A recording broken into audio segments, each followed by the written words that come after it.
ఎప్పుడైనా ఇడ్లీలు ఇలా ట్రై చేశారా? క్యారెట్, కార్న్, ఇంకా బీట్రూట్ కానీ, స్ప్రౌట్స్ కానీ ఇలాంటివి వేసుకుంటే చాలా చాలా బాగుంటుంది.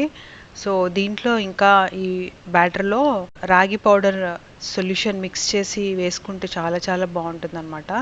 ఇడ్లీ బ్యాటర్ వేసేసిన తర్వాత ఈ క్యారెట్, ఇంకా కార్న్, ఇంకా శనగలు, పచ్చి శనగలు అంటే మొలకలు వచ్చిన శనగలు ఉంటాయి కదా, అవి వేసుకుంటే చాలా బాగుంటుంది, చాలా టేస్టీగా ఉంటుంది. సో ఇది కొంచెం అప్పుడప్పుడు మనము హెల్దీ ఫుడ్ తింటూ ఉంటే బాగుంటుంది అనమాట.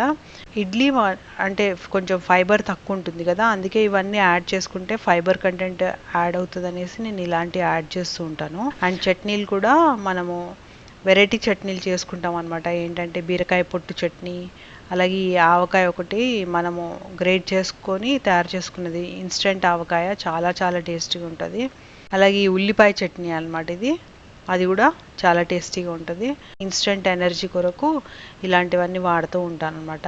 హోప్ ఇడ్లీ బాగుందని అనుకుంటున్నాను, మీ అందరికీ నచ్చింది అనుకుంటున్నాను. ఒకసారి ట్రై చేసి చూడండి, చాలా బాగుంటుంది. రెగ్యులర్గా తినే దాంట్లో కొంచెం హెల్దీ ఫుడ్ యాడ్ చేసుకుంటే చాలా బాగుంటుంది.